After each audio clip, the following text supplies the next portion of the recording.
अंग्रेज से बड़े ताकतवर तुम नहीं थे, हिटलर से बड़े ताकतवर तुम नहीं थे, जलालुद्दीन अकबर से बड़े ताकतवर तुम नहीं थे।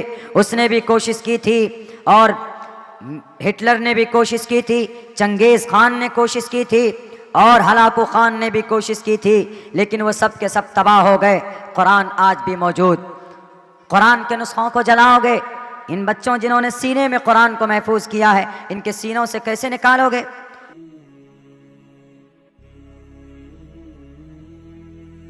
करना चाहे and they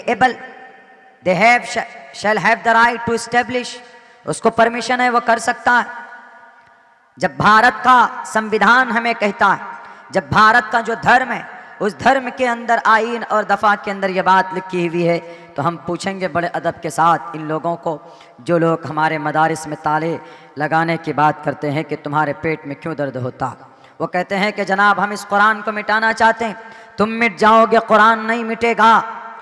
अंग्रेज से बड़े ताकतवर तुम नहीं थे, हिटलर से बड़े ताकतवर तुम नहीं थे, जलालुद्दीन अकबर से बड़े ताकतवर तुम नहीं थे। उसने भी कोशिश की थी और हिटलर ने भी कोशिश की थी, चंगेज़ खान ने कोशिश की थी और हलाकू खान ने भी कोशिश की थी, लेकिन वो सब के सब तबाह हो गए। कुरान आज भी मौजूद। कुरान के नुस्खों को जलाओगे?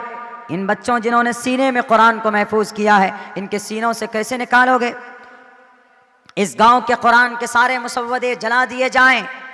अभी यही बच्चा खड़ा होकर कहेगा अल्हम्दुलिल्लाहि रब्बिल आलमीन, अलिफ लाम मीम ज़ालिकल किताबु ला रैब फीह, सयक़ूलुस सफ़ातिल कर्रुसुल लन तनावल मुहसनात ला युहिब्बुल्लाह व इज़ा समिअू वलौ अन्ना क़ालल मलअु वअलमू यातज़िरून वमा मिन दाब्बा वमा उबर्रिउ रुबमा सुब्हानल्लज़ी क़ाल अलम इक़्तरब लिन्नास क़द अफ़लहल मुअमिनून वक़ालल्लज़ी अम्मन ख़लक़ उत्लु मा ऊही वमन यक़नुत वमा लिया फमन अज़लम इलैहि युरद्दु हामीम क़ाल फमा ख़त्बुकुम क़द समिअल्लाहु तबारकल्लज़ी अम्मा यतसाअलून मिनल जिन्नति वन्नास। यही बच्चे खड़े होकर तुम्हारे सामने पूरे 30 पारों को पढ़कर सुनाने के ऊपर क़ादिर हो सकते हैं।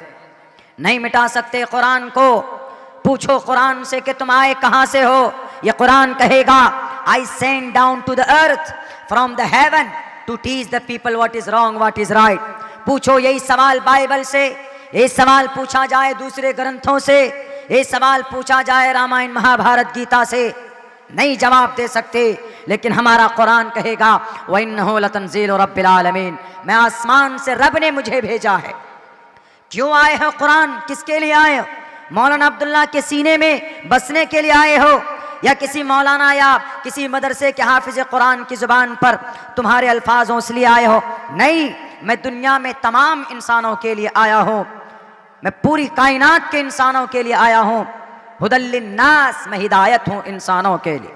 मैं हिदायत हूँ हिटलर के लिए, मैं हिदायत हूँ फ्रांस वालों के लिए, मैं हिदायत हूँ अमेरिका वालों के लिए, मैं हिदायत हूँ मुल्क इसराइल के उन जालिमों के लिए, मैं हिदायत हूँ पूरी इंसानों के लिए, पूरी दुनिया के मानव जाति के लिए। मैं संपूर्ण जगत में मानवता का मैसेज लेकर आया हूँ, ये कुरान कहता। इस कुरान से पूछो कि इस धरती के ऊपर जिना कैसे खत्म होगा। पूछो दुनिया के और उन मजबूत और उन तरक्की याफ्ता ममालिक से कि how can I reform the rape ratio, हम रेप के जिना के वारदात को कैसे कम करें। अमेरिका नहीं बता पाएगा, फ्रांस नहीं बता पाएगा, जर्मनी नहीं बता पाएगा। अगर कोई बताएगा तो ये कुरान बताएगा। और कुरान कहता है कि अपने समाज के बहू बेटियों को, अपने समाज के नौजवानों को पर्दे में ले आओ, उनकी निगाहें नीची हो जाए, इंशाअल्लाह जिना के रेशियो कम हो जाएंगे। कुल लिल मुअमिनाति यग़ज़ुज़्न मिन अब्सारिहिन कुल लिल मुअमिनीना यग़ुज़्ज़ू मिन अब्सारिहिम व यहफ़ज़ू फ़ुरूजहुम, जिना के वारदात कम हो जाएंगे।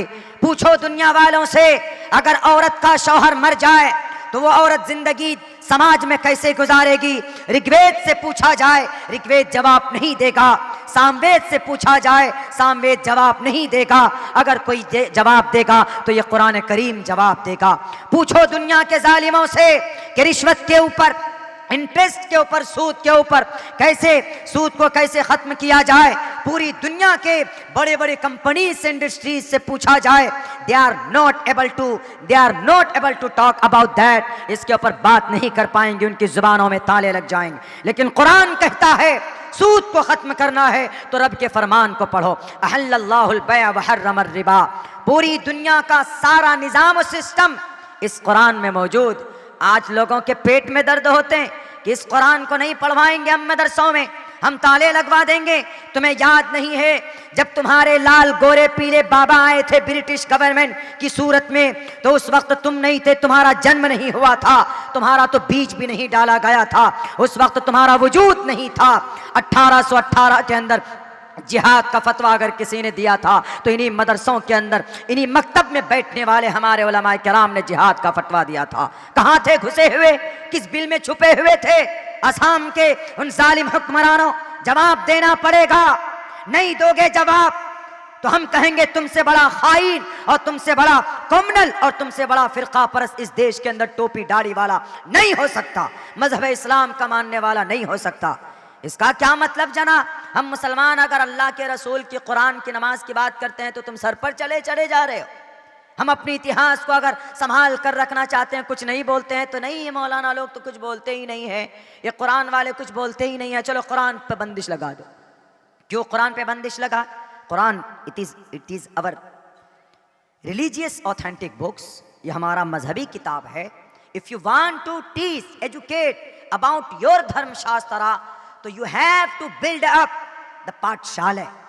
इसका मतलब यह होता है जैसे हम अपने कुरान को पढ़ाने के लिए हमने अपने मदरसे को बनाया, आपको भी अगर शौक है बनाने के लिए तो आप भी बनाइए ना पाठशाला, आप भी बनाइए ना, अपने अपने धर्मशालाओं के अंदर में पढ़ाइए, आप अपनी धर्मशास्त्र पढ़ाइए। क्रिश्चियन है तो बाइबल पढ़ाए, सनातन धर्मी भाई है तो गीता पढ़वाई, मना नहीं।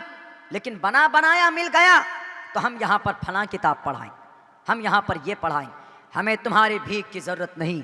हम 2 रोटी में से 1 रोटी खाएंगे और 1 रोटी बचाकर हाफिज साहब को देंगे, इंशाअल्लाह हमारा मदरसा आबाद होगा। तुम्हारे भीख की ज़रूरत नहीं, अपने पास रखो। दुनिया के तमाम बुराइयों का इलाज कुरान में। आपको याद होगा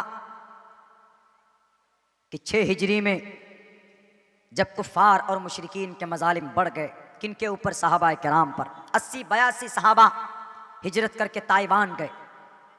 हबशा को आज के डेट में ताइवान कहा जाता। मुल्क हबशा पहुंचे तो वहां का जो क्रिश्चियन बादशाह था उन्होंने पनाह दी, लेकिन पीछे से 2 कुफ़ार और मुशरिकीन के चेले पहुंच गए। उन्होंने कहा ये भगोड़े हैं, भगोड़े, ये गुलाम हैं जो भाग कर आए। उनमें जाफर तैयार थे, उनको कुर्सी पर बिठाया जाता है। वो बादशाह कहता है कि जाफर तैयार ज़रा ईमानदारी से बताना कि who are you, why did you come here from your Mecca, क्यों आए तुम मक्का से, कौन हो तुम लोग, बताओ क्या ये सही बोल रहे हैं? ये दोनों लोग जो आए हैं ये कह रहे हैं कि हमारे गुलाम हैं। तो हज़रत जाफर तैयार ने मुंह खोलना शुरू किया। मुंह खोलना पड़ेगा, आप गूंगा बनकर रहोगे। तो फिर कहते हैं ना कि इस जुल्म के साए में आवाज कौन बुलंद करेगा? हक अगर हम और आप नहीं बोलेंगे तो फिर हक को कौन सामने रखेगा? यह हक है। आपके इतिहास को, आपकी तारीख को, आपकी यूनिटी को और आपकी पहचान को आपको बताना पड़ेगा, नहीं तो किसी से उम्मीद मत रखो। आप वारिसीन अंबिया हैं, उलमाए किराम हैं। नबूवत के बाद इस धरती पर आप उनकी नियाबत करने के लिए आए हैं। जैसे नबी सीना तान कर खड़े होते थे कुफार और मुशरिकीन के सामने में, हमें आज बुज़दिल नहीं बनना पड़ेगा, हमें उसी फर्ज को अदा करना है, हमें सीना तान कर खड़ा होना होगा।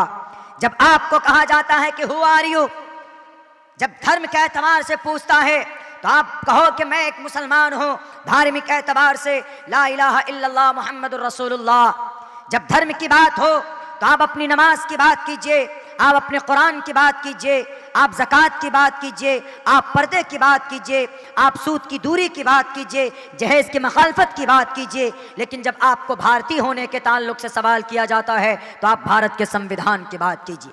आपका कलिमा फिर उस वक्त होना चाहिए we the people of India. आपके उस वक्त अहकामात होने चाहिए equality before law, all minorities whether based on religion और request or language shall have the right to establish and administer educational institutions on their choice। दोनों एतबार से हमें आगे चलना होगा। सिर्फ अगर हम जुड़ गए तस्बीह के दाने हाथ में ले लिए और कहे कि सुभान अल्लाह, अल्लाह की मदद आएगी। ये दिमाग में भूसा है, निकाल देना मुसलमानों कि अल्लाह तबारक व तआला की मदद आती है, लेकिन तुम्हें मेरे मैदान में आना होगा। तुम्हारे मदरसों के तरफ कोई शक की निगाह उठाकर देखे, तुम्हारी समाज की बहू बेटियों की इज्जत की तरफ कोई शक की निगाह उठाकर देखे। अगर कोई गैर देखता है तो उसकी इस्लाह की जरूरत है। अगर आपके समाज के अंदर कोई गलती होती है, कोई गलत रस्म व रिवाज पनपता है, तो उसकी भी इस्लाह की जरूरत है।